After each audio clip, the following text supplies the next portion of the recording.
we want to get to the nitty-gritty of how words are used, there's a vast corpora which has been developed showing concordance, how words are used in particular sentences and within particular fields. And this is especially useful for Masters and PhD students when they're looking for the fine nuances in how language is expressed. There's also the self-editing software, so before students hand in assignments, they can check grammar, vocabulary, that kind of thing. It's not 100%, sometimes you get quite odd combinations of words and things, but it's still an effort, and it probably will get better in terms of engendering learner independence in students.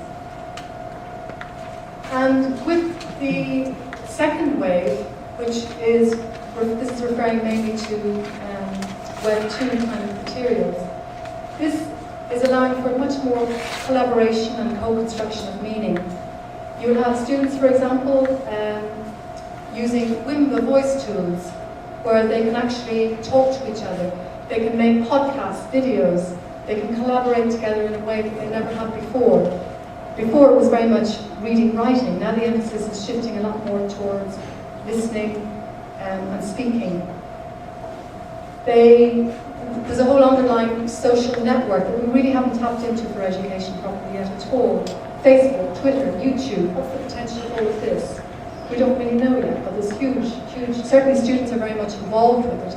And university, and I've put one of these in the reference, a government report about UK universities was very much emphasising the importance of moving forward with these kind of tools and exploiting them more fully. So what difference does this make in terms of the model that we referred to earlier? Well, basically, I think all of the same principles are in place. But what we have is a lot more potential. That's what this outside box represents. The wider potential that we have with all of these kinds of materials in order to be able to learn in different ways, to get our learners engaged in co-constructing information. So no longer are they just downloading information, they're actually uploading and sharing with other universities, with other communities. So essentially the social networking of the community developing in this way has huge potential. And what we're doing, probably a lot of you are familiar with Wesh and his YouTube video, which looks at learners in a lecture theatre, and he basically asked them what they were doing on courses, and he got them to hold up these post-its about what was happening in education in relation to their studies. Many of them were very bored. They said they weren't doing a lot of the assignments, and basically he was saying, well, education shouldn't be about this, it should be about something different. And he's developed a lot of materials to get students engaged in getting on board with collaborating via the virtual environment. And I think he said something that's very telling, and it's very much a reflection of what we need to be doing for our learners in terms of fostering learner independence. We should be creating platforms for participation to allow our learners to realise and leverage the emerging media environment. So he's basically saying we need to be training our learners to be independent if we take it into the education context, more than ever. But if we can do that, we are opening up a huge world to them in terms of realising themselves and using the environment to fit their particular needs in terms of doing what they want. I thought I'd finish with this because it's a little lesson or an indication to us as practitioners what we need to be doing as well. In times of change, learners inherit the earth, while the learned find themselves beautifully equipped to deal with the world that no longer exists. So perhaps our traditional world of teaching is disappearing to some extent, and we need to get on board for the next stage. Thank you.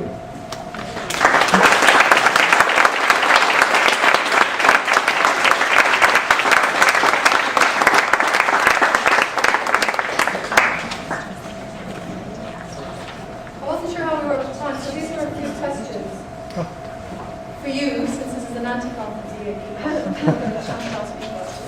So, what different competencies are needed to participate in the virtual environment? I'm not sure how you feel about that. Do we need to have different competencies? Is the role of learner independence more crucial than ever? What do we do with students who have no passion for the virtual environment, and with teachers who have no passion for it? Because certainly in Reading, it's been the people who are interested in technology who have gone ahead and developed ideas.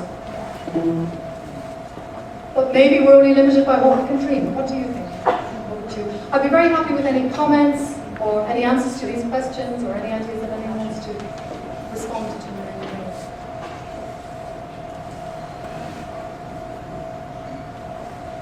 way. Pillars are a bit debilitating. Yes?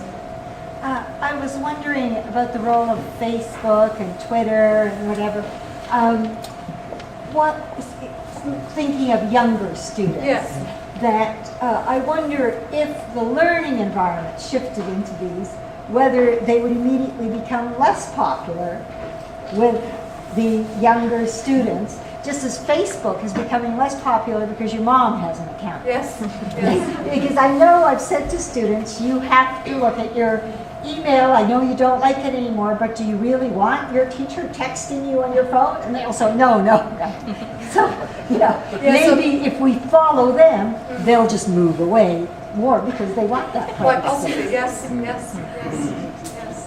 But I suppose maybe what we can do is, there's something, we can take the kind of technology but use it, present it in a different way. So we're not necessarily using Facebook or Twitter, but we're applying some of the same kinds of principles perhaps. Yes.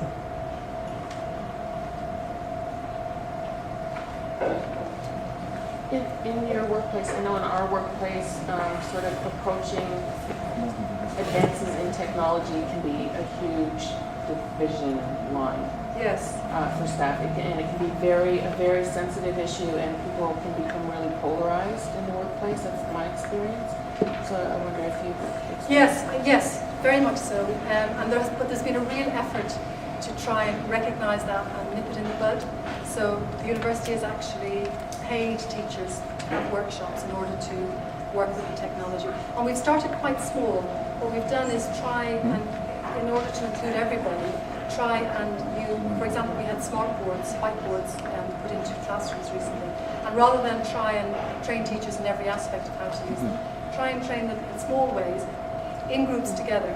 And also one of the key things is to have someone who knows about IT in place when the teacher is first using the technology in the classroom. Because I agree with you, it can be a huge issue, especially if you're working in a team which is partly part-time teachers and partly full-time teachers.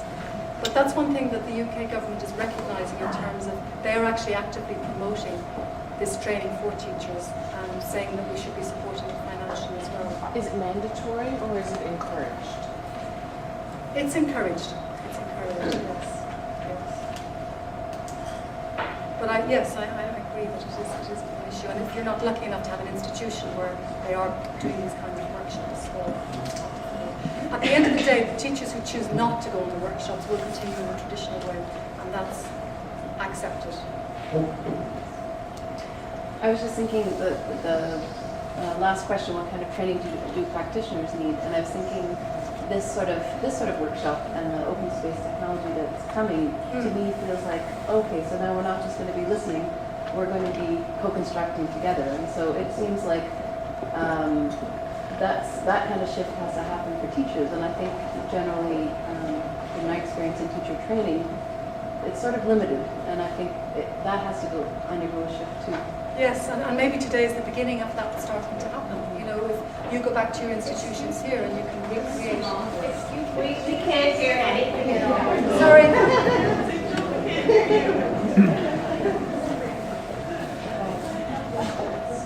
Sorry, what should I walk with this? No, I won't even just there was an interesting question here about, or a suggestion that if we are, referring to the last question, what type of training do practitioners need in terms, this lady here, woman here, from Andrea, said that she feels really what we need to be doing is going back into our institutions and having the sort of sessions that we have here today in terms of open forum, where there's a much more open exchange of ideas.